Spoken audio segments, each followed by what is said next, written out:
Well, good afternoon, everyone. And for those of you in DC, happy snow day or ice day, as we might call it. I'm really impressed that so many of you are tuning in and making this investment and using your big brain on a day that has such yucky weather, at least here in the district. So thank you so much for joining us. For those of you who are joining us for the first time, we've been exploring in this series what a job means to a community, really thinking about what getting back to work means for the entire country, for the entire economy.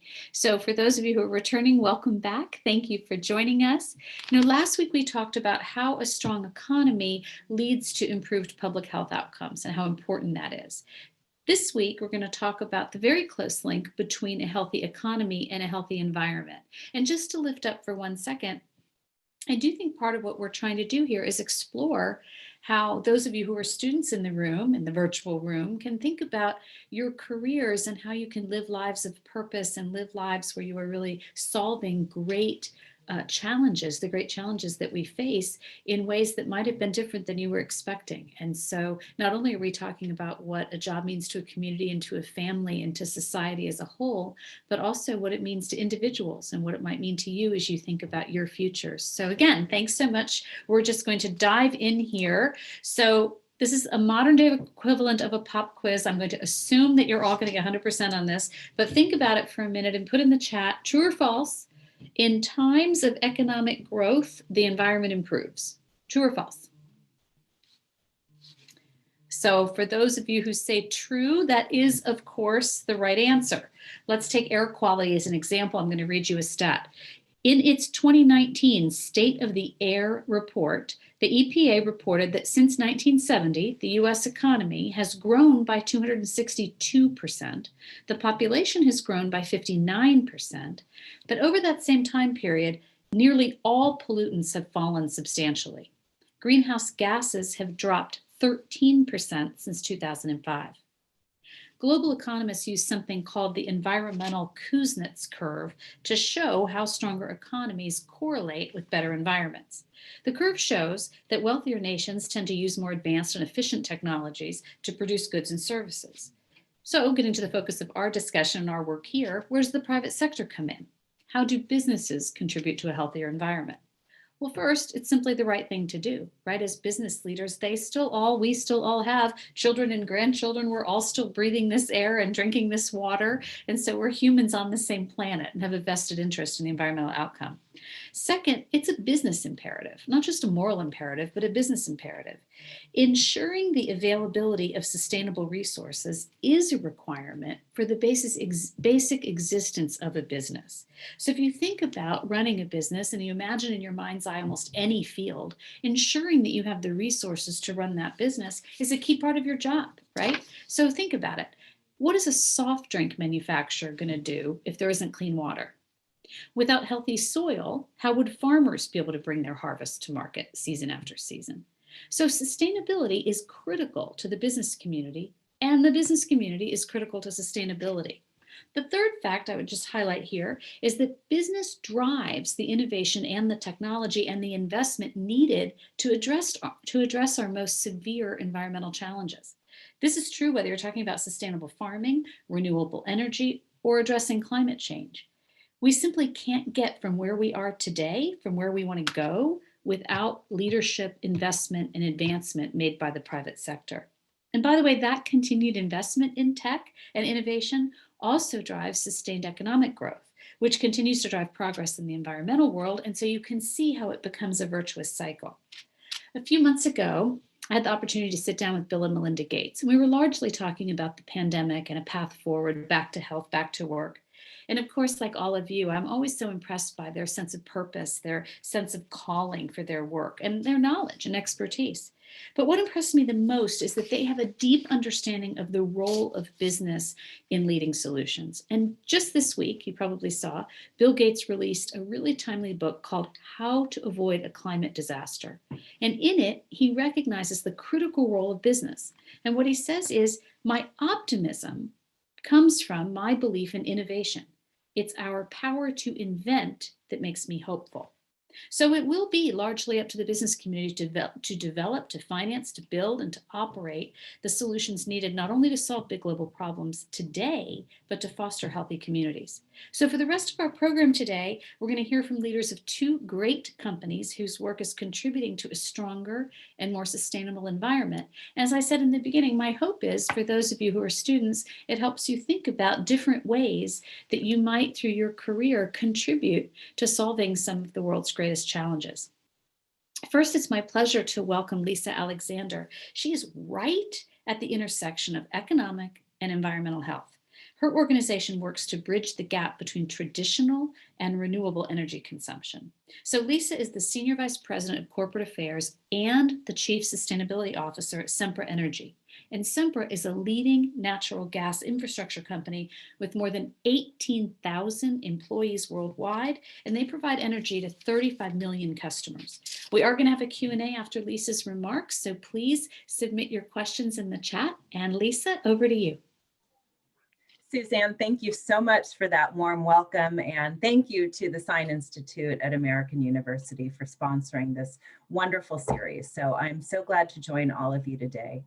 Before I go into my remarks, I just want to reflect on what some of Suzanne said, which is the really integral role of business in making a difference. I've had the opportunity to read some of Bill Gates' new book, and I think it is so inspiring. It's also validating. I began my career in public service, working for a congresswoman, and I really thought that that was going to be my path. And as things unfolded, I ended up with a job at a management consulting firm.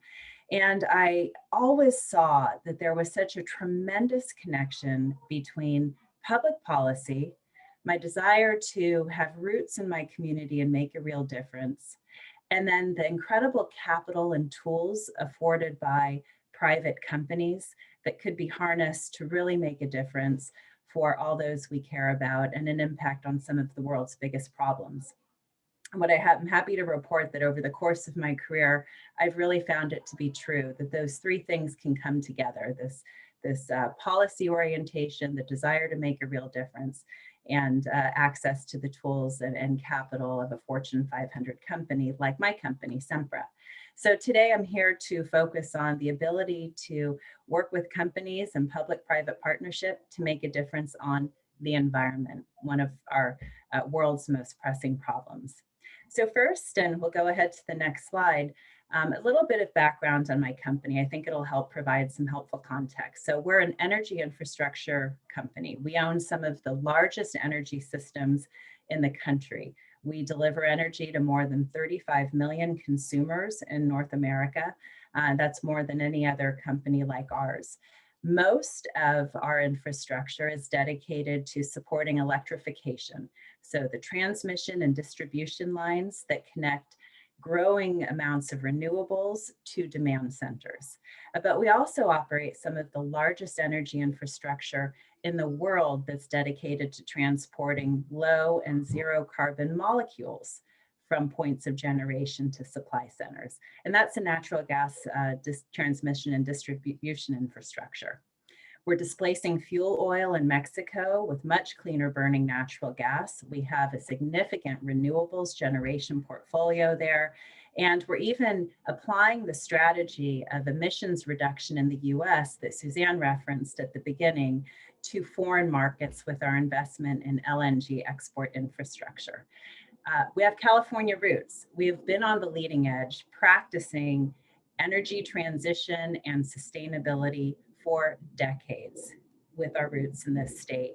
And we're so excited to be coming to a time now where these topics are much more normalized, and we really believe we have a leadership position. Suzanne mentioned earlier that businesses must be sustainable. It's the way that we do right by all of our stakeholders. And what this slide just shows is our strengths and some of our proof points under the three really important areas of environmental responsibility, social responsibility, including for us, safety and stakeholder engagement are key components of that. And then responsible governance kind of anchors all that we do. We have an investor who told us, look, if your governance is great, you have a strong and engaged board of directors, good management, then responsible environmental and social actions will follow. So we have a number of things that we're really proud of in these three areas that you can see. But the reason that these are really important to us is because it helps us be a better business. There's a direct correlation between our strength on ESG factors and how well we can serve our customers, and as a result, serve our shareholders and others. Let's go to the next slide. We'll talk a bit about the importance of energy. So here you get a sense of the scope of the energy infrastructure business here in the US. It touches every aspect of our lives. And unfortunately, in the last couple of days in Texas, we've seen what happens when some of those systems fail, not just the infrastructure, but the policies and other factors that go into delivering safe and reliable energy. We also saw during the pandemic the incredible importance of energy infrastructure to power hospitals. Certainly here in the US, that went a long ways. On the downside, we saw in some emerging markets that don't have strong energy infrastructure, it was much harder for them to respond to and even identify how the pandemic was impacting those communities. So a lot of our well-being and prosperity as communities really starts with the effectiveness and sustainability of our energy systems. If we go on to slide 4, we'll talk a bit about, back one, please. Sorry, I was out of order there. Another thing that I want to touch on before I get to our existential question about climate and the environment is the importance of utilities in contributing to jobs in the economy. You see some key statistics here, but the thing that I really want to note and that I love about our companies the most is that it's a place in this country where someone who has not had a college education can come, they can join our workforce, they'll be trained on how to weld a pipeline, how to fix a gas heater, how to install transmission lines and these incredibly complex systems that bring renewables to cities. And we'll train them and invest in them. And without a lot of formal education, they're able to have a solid, wonderful middle-class life, coach their kids' soccer team, and rise into levels of management within the company. So it's a wonderful place in the utility and energy sector for a bunch of opportunities to be created, whether it's on the field side, working on the infrastructure, or in more complex policy and knowledge worker type roles. So speaking of climate, and let's go ahead and switch now to the next slide. On a global scale, there is a real correlation between access to energy and electricity reliability, infrastructure, and prosperity. So today, nearly 1 billion people in the developing world don't have access to electricity. 3 billion are still burning dung, wood, and other fuels like that, indigenous fuels, for heating. It's a huge amount of people for whom producing energy is a significant chunk of time in their daily lives. Last year, the Brookings Institute published an article titled, "You Can't Fight Pandemics Without Power, Electric Power." And that really highlighted the challenges faced by those in emerging markets for whom they can't count on reliable energy if they have access at all. This article talked about the importance of that in treating and identifying disease, and also helping those economies return to normal as the pandemic started to pass. And again, here in the US, our severe winter weather has shown the challenges that are present, even in the developed world, related to resilient energy. So as we think about climate, we have an incredible opportunity to solve this tremendous global issue as the energy industry. Over 70% of greenhouse gas emissions in the world come from the energy sector. So at my company and in my role as Chief Sustainability Officer, we are so excited by the potential for us to help lead the movement towards decarbonizing our energy systems. So I want to tell you a bit about that. The pathway to a net zero future, that means net zero emissions, greenhouse gas emissions, decarbonized energy system, really requires a global and complex solution set. And the success of trying to figure out how we can get to this decarbonized energy system, it really requires a significant public-private partnership. So if we think first about the problem set, today nearly 40% of the emissions that are needed to reach a goal of 2050 net neutrality in greenhouse gas emissions requires technology that does not exist today. So again, as we think about the Paris Agreement, which set an aspirational goal for emissions to be net neutral by 2050, there's not a clear roadmap to get there. And what is clear is that we don't have all the answers today. Another point, last year, investment in the global energy transition in the US hit $500 billion for the first time. That was a 9% increase over 2019. And that shows that sustainability is a real high priority, not just for energy infrastructure companies like mine, but also for those who invest in us. There's this shared understanding that tackling the problems of climate change by decarbonizing our energy systems is one of the most important things for us to be working on. Two other stats. The International Energy Agency recently came out with a report that showed that 80% of global GDP growth through 2040 will be from developing nations. 80%. At the same time, those same nations have led the world in emissions by 110%.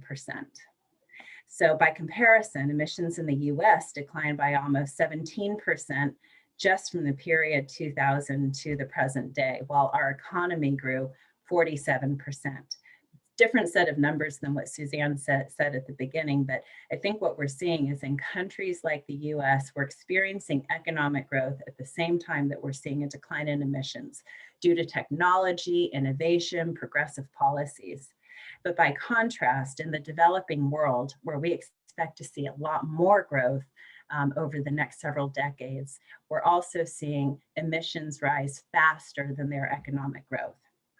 So we think that the US provides a wonderful example of how other markets can decarbonize themselves in a way that both supports climate objectives, supports local health objectives and air quality objectives, while also creating prosperity.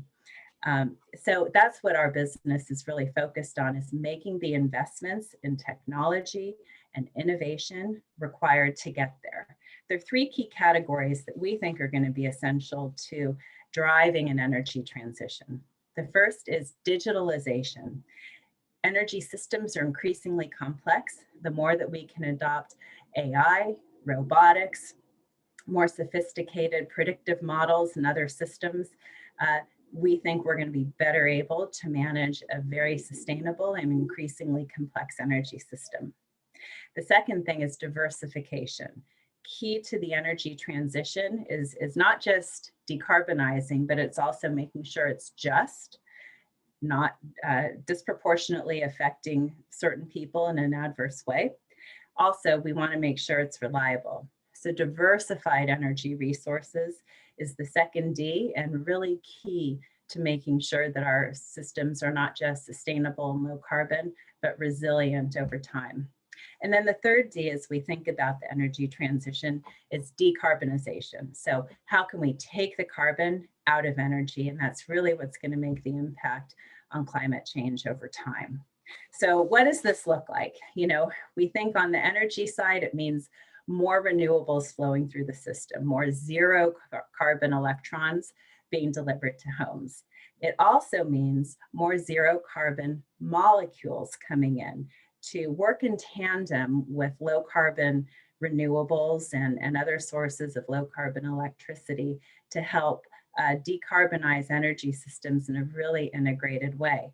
An example of a low carbon molecule is hydrogen. So over time, and what we're already seeing in some markets in Europe, is that hydrogen is displacing conventional natural gas. They're using the pipelines that natural gas is currently passing through and blending higher and higher levels of the zero carbon hydrogen to help provide longer term storage. And that works beautifully in partnership with renewables coming online. So as we say at our company, excuse me, if you like or if you love renewables, you have to at least like natural gas infrastructure and hydrogen so that they can work together for that sustainable future. So this is a lot on the theory of how we hope to decarbonize our energy systems. What I want to go to now in the next slide is a framework for how we translate that into real action and investment. We recently worked with the World Economic Forum trying to tackle how we can help drive the economy post-pandemic while still taking on these important questions of addressing climate change. And what we came up with was a framework that applied a number of lenses as we think about investing in infrastructure. So typically, you know, a normal business case for anything, including infrastructure, is just kind of, you know, what's your return on investment? In the energy world, and particularly in the sustainable energy world, which we're in, we really need to think about our investments from a variety of different viewpoints. So if we invest $1 in a distribution line somewhere, we think about what are the air quality and health effects? How many jobs will that produce? What's the GHG emission impact? Just to name a few. Of course, resiliency is really important, as is flexibility. So I think the purpose of this slide is just to show you how complex some of our investment decisions are. You might think that a business really makes decisions on the basis of that ROI, but it really is much broader than that. And this, and I'll tell you a secret, is what makes our jobs really fun and interesting, is considering all of these factors. And if you go to the next slide, Charles, this shows in the context of the US, how these factors and analyzing a whole range of investments can translate into some specific priorities. So when we took with the World Economic Forum a number of different ideas to invest in infrastructure to drive the energy transition, and we pushed it against this lens of all these factors, these are the 4 that came out the top. The 4 greatest opportunities to not just be economically favorable and attractive, but also to improve jobs and to address climate change. And you can read through them here, but just at a high level, renewables expansion is key.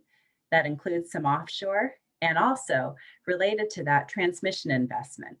You don't just want to generate out in the middle of nowhere without the ability to pull the energy into those demand centers. So investing in transmission is a real second important part of how we can invest for climate, for jobs, for emissions. Third is energy efficiency. And this is something that's been talked about in the business a lot. But when you think about any investment a business, an energy business can make, and you run it through all those lenses I just showed, energy efficiency still ends up making a lot of sense, not just for the economy and for jobs, but also for climate. And then the 4th is electrification and demand optimization. Electric vehicle charging, heat pump heating systems, batteries are all examples of other investments that we think make a lot of sense towards both driving the economy while helping climate, while also creating jobs for people who really need them today. So I hope that gives an example of not just some of the bigger issues that we're facing in energy, but also maybe more importantly, how we think about solving them. Oh my gosh, Lisa, I thought that was so interesting. Thank you so much. Two questions came to mind for me while you were talking. And one was, you make clear how critical utilities are, right? How important this role is. And so, why should the private sector be running them? Should it be a government function? So there are some utilities that are run by government. There are a number of cities that run municipal utilities, and the city of Los Angeles is a great example of that. In our business, we're what's called an investor-owned utility, or we own investor-owned utilities. And what we like is that we have access to a lot of capital, as much capital as we can attract from investors to put in the service of all of our stakeholders. So that means we're investing in infrastructure, but not any infrastructure that creates jobs, that reduces emissions, and does the right thing by all of those we serve. So, Suzanne, I think one is just access to deeper capital pockets. I think the second thing is a spirit of innovation. So at our company, we partner with think tanks, universities, non-governmental organizations. And as we try to stay competitive as an enterprise, we're really incentivized to double down in R&D investments and expand our work with think tanks to make sure that we stay on the leading edge so that we can continue to attract the capital. So I think there's a virtuous cycle that happens between the access to capital as well as the driver of innovation so that we can remain competitive and do well by all of our stakeholders. I think that's true. We see it at the chamber across industries, right? That drive to be competitive, that drive to have to meet a market, it causes innovation and change maybe a little swifter than if you're not in the public market. Let me ask you another domestic question, then I'm going to ask you a global question. You talked about Texas, you said as we're seeing in Texas, and we are watching and we're getting conflicting news reports of what's causing what's happening in Texas. And so what do you think, understanding that we haven't had an investigation, we don't really have all the facts, but what do you think we're learning right now from that tragic situation? Well, you're right. There's still so much to learn. And if you're like me, just watching the news reports, some people will say this is a great example of why you shouldn't have natural gas. And then the other half of people will say this is a great example of why you shouldn't have renewables. So I think that the truth will probably be somewhere in the middle, and we're going to learn a lot in what follows. But I think there's two key learnings that we know right now to be true. Number one is that climate change is happening. We saw it in wildfires in California, which we've experienced with intensity this last summer and in previous years. And now we're seeing it with these severe weather events, whether it's what's happening in Texas and the Midwest right now, or some of the terrible hurricanes that have been striking the Gulf Coast with increasing frequency. And what that means is the requirement that our systems, our infrastructure, has to become a lot more resilient. So there's going to be, and I think, a real program of climate resilience and climate adaptation that hopefully will come resulting from this terrible experience. And that will result in businesses challenging themselves to elevate their standards, to plan for a 1 in 100 years or 1 in 500 year events, as we recognize the realities of climate change on infrastructure and infrastructure resilience. I think the second thing that we're learning here is the importance of diversification. So as we think about climate change, there's no silver bullet. But what we know is that it helps to have a lot of options to not only serve our energy systems, but also to deal with climate change. So here we have a situation in Texas where you have electrons and molecules. It looks like neither system worked as expected in the last couple of days, but at least you have two different systems for some redundancy. So I think that diversification is going to be a really important theme. I think the last thing is just the importance of stakeholder engagement. So many companies, we're seeing the impacts of them not working as they should, whether it's infrastructure like the desal plants in Houston that aren't working any longer, or the fragility at times of some of our supply chain logistics in the face of severe weather like this. So I think it's helping us understand that we all are impacted and that all stakeholders need to have a voice as we think about how to evolve from here. I want to bring Bob Crane into the conversation, but let me ask you one last question. I thought you made another really important point about um, the developing economies, the gains being made in the developed world being outpaced by the emissions in the developing world. And so how can companies like Sempra, places like the US Chamber help, balance out that problem? Part of it, Suzanne, and it's something that we're actually so pleased to be working with the US Chamber. You have an incredible international team there, and we're really glad to be involved in many of the regional areas. I think part of the problem is access to capital. And I think that's where companies like Sempra can come in and bring capital to some of the emerging markets to help them accelerate the efficiencies that they need to prosper. I think a second thing is just the dialogue, and the Chamber does this so well, is to engage in dialogue with people from all these countries to help them see what's possible. And I think the third thing is really this idea of innovation. So the US is like this giant think tank, that the rate of innovation and change that we do here across all of our industries is truly phenomenal. So as we engage with the Chamber and others to educate stakeholders, knowledge sharing, we have seen really tends to be something that can help the emerging economies leapfrog and accelerate into their own prosperity faster than they might otherwise. Such an important point. I could talk about this all day. Lisa, thank you so much for joining us. I know everybody got a lot out of it. Really appreciate your time today. Thank you, Suzanne. Wonderful to see you. So turning now to Bob Crane, I'm delighted to welcome my friend, who is also the Agco Senior Vice President, the General Manager for North America, who's going to help us take a closer look at innovation through the lens of sustainable production. So Agco is a Fortune 500 global leader in the design, manufacture, and distribution of agricultural solutions.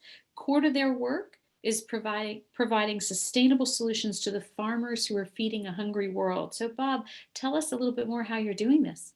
Great, Suzanne, thank you very much for the invitation, for the introduction, and the opportunity to speak to your audience about this very, very important issue.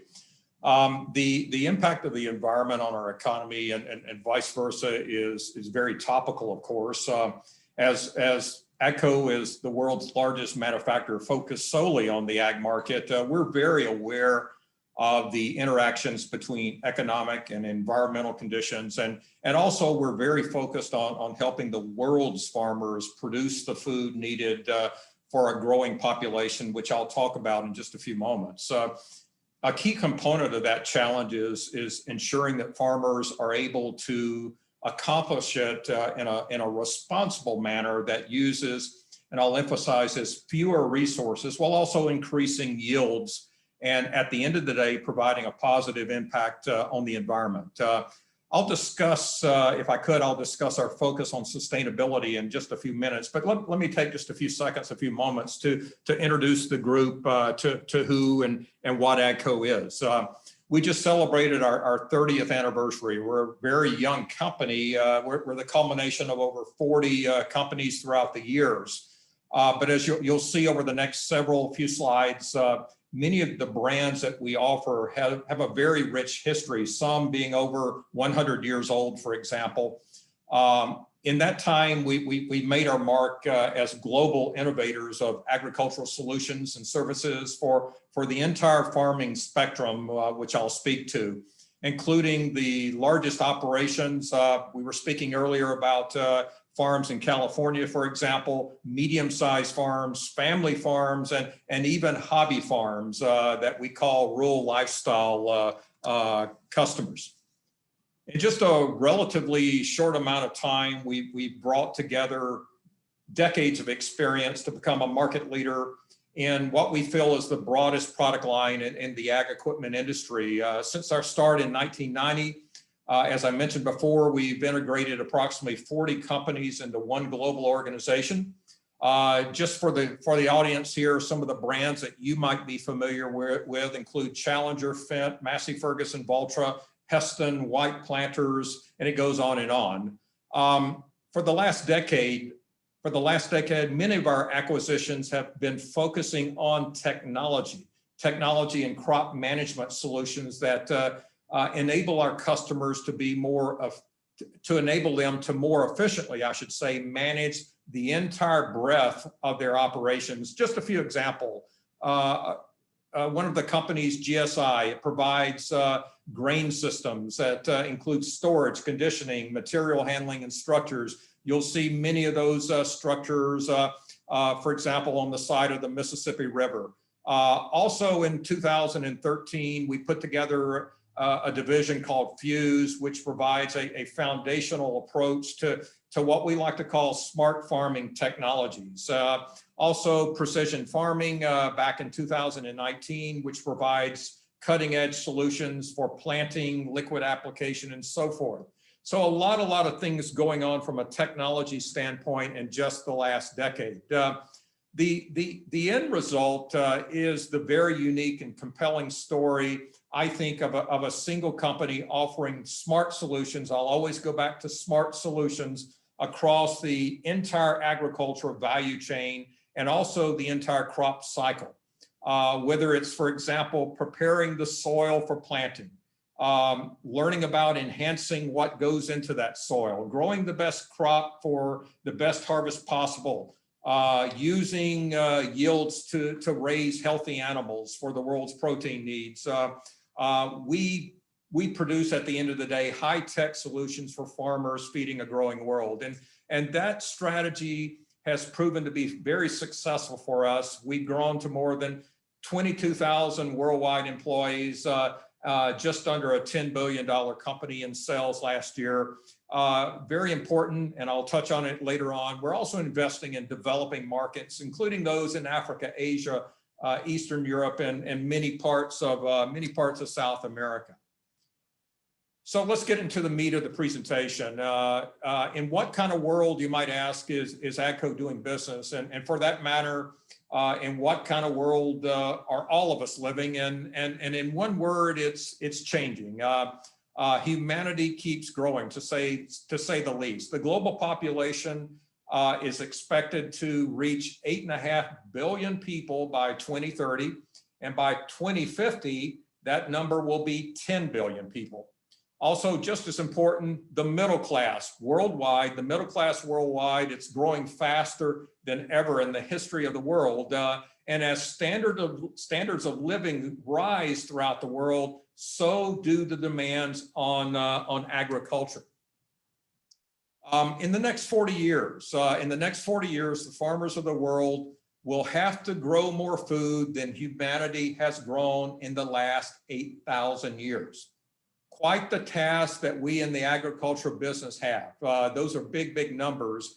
And with that are some severe challenges, some severe constraints. For example, as I hope we all know, there's a finite amount of arable land for agriculture. And in addition, for many reasons, agricultural soils, the areas continue to degrade. Climate fluctuations, for example, rising temperatures threaten productive ag land throughout the world, and the likelihood of global, for lack of a better description, breadbasket failures will double by the year 2030. Also, with the growing middle class throughout the world, one of the first and the most significant changes to their diet is the addition of animal-based proteins such as eggs, chickens, poultry, pigs, for example. So increased production, more modern systems are required. It is needed to raise these healthy animals and meet the needs of the world. And as living standards rise, so do expectations, very definitive expectations. People demand more sustainable ways of growing and eating. And even as demand for animal protein rises, so do concerns about animal welfare. But these challenges, these constraints also present some significant opportunities for all of us. And the good news is that the key players in our food production system, our farmers, are already working to meet them. I like to say that farmers were the first people who knew what sustainability, the word sustainability means. Farming is one of those rare occupations. In my opinion, it hits a trifecta. Number one, it's a business. Number two, it's a lifestyle. And number three, it's a calling. And farmers are harnessing the passions that drive them to do this better than ever before. They're increasing productivity, they're using fewer resources, and they're improving working conditions and being part of the solution. Well, that last component, being part of the solution, that's a concept that's unfamiliar to a lot of people that do not live and breathe agriculture, for example, like myself. But increasingly, farming is not only seen as a means of production, important, but also a way to mitigate climate changes caused by other external factors. And I'm going to touch upon that later in my presentation. And as a company focused solely on meeting farmers' needs, Agco shares these goals. Last year, we defined a new mission for our company, which set out to explain who we are to the outside world. And Agco's vision is simply to provide sustainable high-tech solutions for farmers feeding the world. And when I read that vision, I think about sustainability, producing more food, but with less inputs and impact. I think about responsibility to feed a growing population, and I think about profitability, developing solutions that protect the economic viability of agriculture and support farmer profitability. Well, sustainability is most people agree, a very challenging term. And for many of us, it's very hard to define. The most established definition was set forth by the UN, which I like, back in 1983. And the UN defines sustainability as meeting the needs of the present. Again, meeting the needs of the present without compromising the ability of future generations to meet their own needs. Well, again, I don't think that definition is bad, but it doesn't exactly roll off your tongue, and it's only mildly helpful today to our business. 25 years ago, the concept of the triple bottom line was introduced in many economics courses. And triple bottom line thinking holds that a company should combine standard metrics of financial success with those that measure environmental stewardship and social justice. So in summary, the 3 Ps of people, planet, and profit. So why do we think this way? Why do we adopt such an approach? It's argued by many that companies that factor those impacts into their overall corporate strategy is going to make them more successful, because simply it delivers greater efficiency and makes them more competitive and sparks innovation, which of course are all drivers of profitability over time. Well, to achieve those goals, we at Agco, we're committed to intentionally building solutions through, we like to call it smart solutions that have a smart impact on the world around us. Our smart solutions, they're built for productivity from the ground up. And these smart solutions, very simply, they sense the environment, they determine the action based on information gathered, and then they execute optimally based on the data in real time. I like to say, this is not your father's, this is not your mother's agriculture. So Agco, we support sustainable agriculture, I should say, through innovative smart machinery, advanced connectivity, precision in the field, and at the end of the day, efficient protein production. We're also focusing on developing disruptive technologies and rethinking basic essential machines. For example, the combine, which harvests grain, harvest corn, harvest wheat, which is in front of you now. We are entrepreneurs, like to think we're entrepreneurs at our core, always looking for new ways to serve the farmers who require the best from us. Well, just like the world's populations crop yields are growing dramatically. New designs and new harvesting machinery is needed to productively harvest crops, all the while supporting a clean grain sample. And we focus on supporting sustainable productivity through technology, innovative and integrated solutions to drive higher yields and higher farm income. And this extends throughout our machinery business all the way to our animal protein production brands called Agco Grain and Protein. So our goal is to help farms run more efficiently, quite simply with lower inputs and higher yields. In other words, to help them produce more, but with less. Fuse, I mentioned Fuse earlier. Fuse Smart Farming delivers advanced, the highest technology in the world, delivers connectivity to the planning, control, and productivity across the entire farming cycle operation. And Fuse acts as Agco's hub for innovation between all of our brands, and also as an entry point for global technology partnering with all the other suppliers out there, and as the open platform that enables customers to maximize functionality, profitability, and sustainability across the entire farm operation. We're embedding intelligence into every single machine and solution that we build. The access to relevant information across all levels of production, it allows for optimal production diversity, security, speed, reliability, and certainly efficiency. Our precision planning brand, one of the most recent purchases that we made, it specializes in optimizing plant growth and developing precision farming solutions that at the end of the day lead to better yields compared to conventional methods that are used in other parts of the world or by other people. Through our brands and our partners and our dealers, we're supporting the digital transformation of farms to make them economically successful, competitive, and ready. They must be ready to feed a growing world. And we do this via smart farming technology and integrated solutions. And in front of you now is something that we call the Smart Farmer technology. And quite simply, let me speak from a layperson standpoint.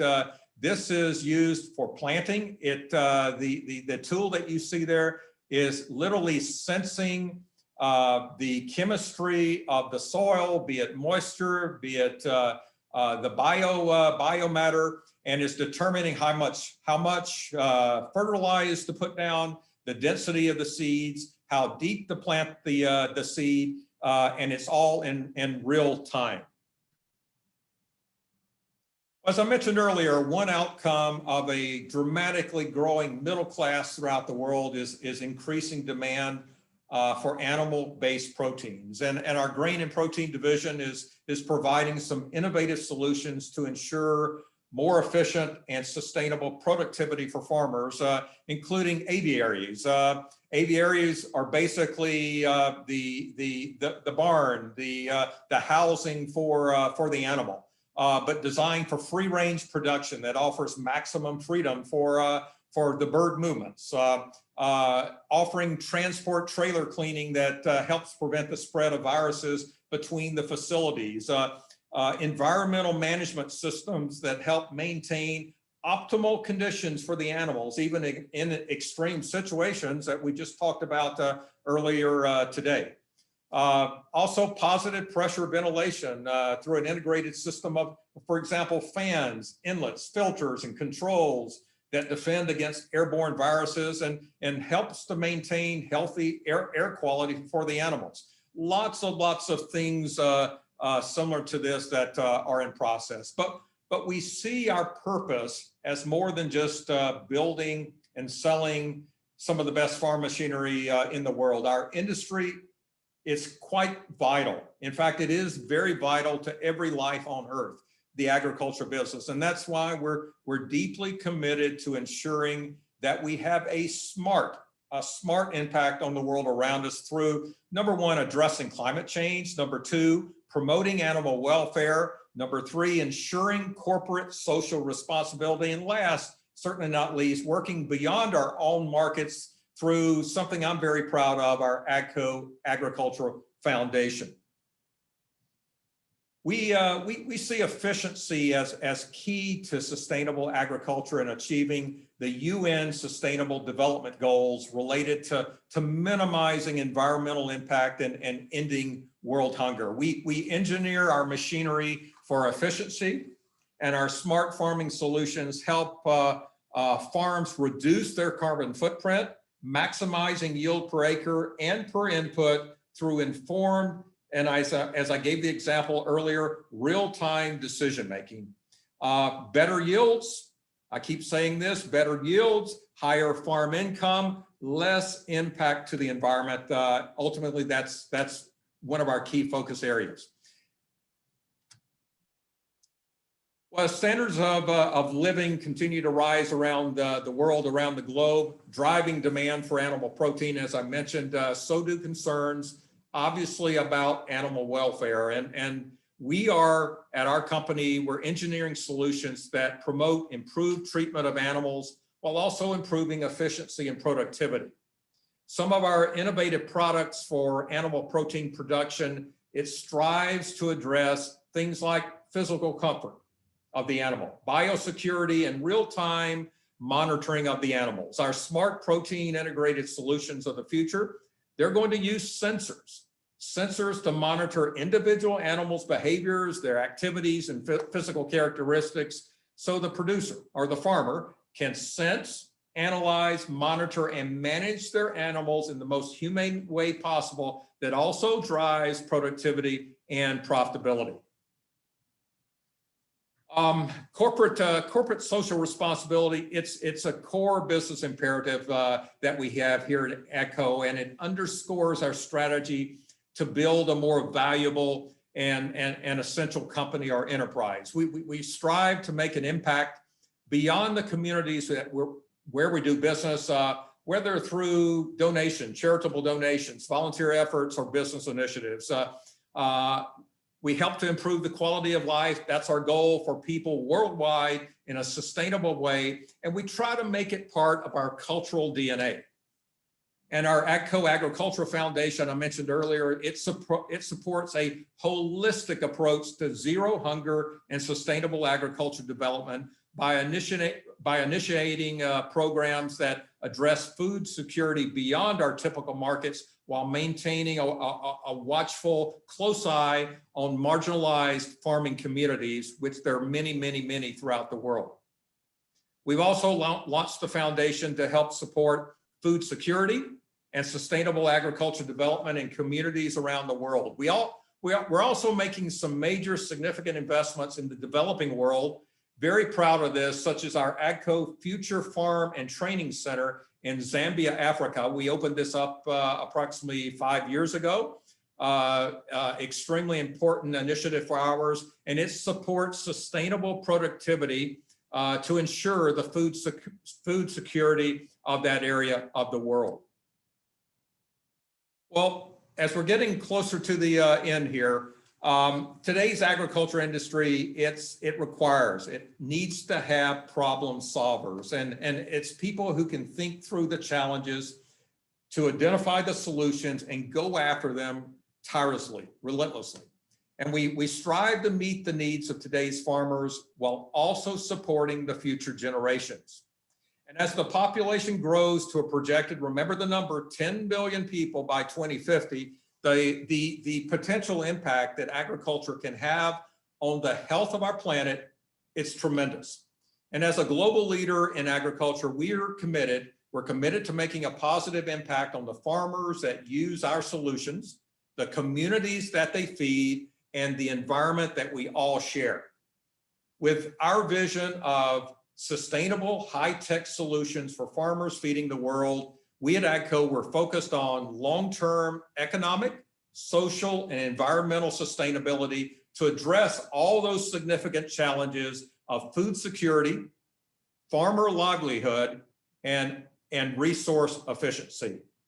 Thank you very much, Suzanne, for the opportunity. Thank you, audience, for your time and attention, and I'll be happy to answer any questions. Wow, that was so good. I mean, I know the company well, and I just still learned a couple of things. It was really interesting. Thank you so much for sharing your time and your wisdom with us today. I think you talked about a couple of things that are really important. The triple bottom line is what, Lisa talked about this too. So people, companies and farmers have to make money in order to have the capital to keep investing in these solutions. And so I think those two things aren't at odds, right? So it's really important. I think your conversation about technology showing that beautiful, massive, ideal combine, but also thinking about technology on the farm and what that does for sustainability, for production, et cetera. And also about the goal of ending hunger globally. And let me ask you a question about that. Do you see others in your industry, other people stepping up? If there was one thing you could get people to do more of in terms of ending global hunger, what would it be? If I could, Suzanne, go back. I love some of the statements you made at the beginning of the session. Businesses helping to lead the solution. And I'm a strong believer that we're in a great situation, a great opportunity for us to solve the problem. We always say it's the right thing to do. It's fun being in the agriculture industry. I've been here my whole life. I was literally born into this business. But all of us say all the time that we feed the world, right? We help to feed the world. And that's a great rallying cry with our employees. It's a great rallying cry when we go out to folks that are in the audience this evening, this afternoon, to recruit, to become future leaders at Agco. So to answer your question, because it is the right thing to do, because there's no hidden problems for the most part in the world today. People recognize the opportunities that they can have to help world hunger. We're seeing more and more people get involved in that. And I think it's so important, right? And so we're right at time. And I know what happens when class runs over. I remember from being a student, so I don't want to go too long. But I will ask you one question, because we're getting a number of questions in the chat from students about, the fact that meat production is a contributor to climate change, right? And so this concept of, should we be driving more towards, what do we do about the environmental impacts of meat production? Should we be trying to pivot more towards plant-based diets? Just this, do you have any thoughts on this? I think a number of the students are asking. Great question. At the end of the day, our job is to provide the right equipment, the right processes to customers throughout the world right now. No doubt there is a push to non-animal protein, and we at Agco, we will be prepared when that comes. Are we leading out in the front, leading that technology? No, we're not. But certainly when that technology there, let me go back a few steps. I kept using the phrase, one of our focus items is helping our customers produce more, but with less inputs, with less damage to the environment. We will do the same with that industry when it does as it continues to grow. I think that's right. At some point, the demand will drive what farmers are growing and what they're doing and what we're eating. I think this has been such an important conversation, and I hope the students took as much out of it as I did. And I want to end where I started, which is just to say, you talked about future leaders at Agco, right? I went to graduate school with a guy who watched a big oil spill on television, and he thought, what could I do about that? How could I be part of the solution to that? And he ended up becoming a merchant marine and becoming a ship's captain. Because as he watched all the people on the rafts protesting the oil spill, he thought there was only one guy who actually could have done something about it. So he ended up being a captain with ExxonMobil. That is the way that I could keep this from happening. That's what contribution I could make. And I think it's counterintuitive sometimes for people to think about, if I want to change the environment, if I want to feed the world, if I want to be part of environmental solutions, if I want to bring tech to farmers and make their lives easier, better, more productive, I should go into business. That's part of the message we're bringing today. So thanks for bringing that home, Bob. Thanks for the recruiting message. Yeah, I really appreciate you being here. So to everybody, I won't give you my close except to say we are continuing to tell people what we believe, which is that a job means a lot to a family and a lot to a community. It is the private sector that will bring the solutions to the greatest challenges that we're facing. And we need you with us if we're going to make it better, if we're going to make it the way you want it to be in your lives. So thank you so much. Next session, March 4th, we're going to talk about the impact of the private sector on the arts and on philanthropy. And I really hope that you'll be with us. Thanks again, Bob. Thank you to Lisa. And thanks to all of you for joining us today. Stay safe on that ice if you're in DC. Bye.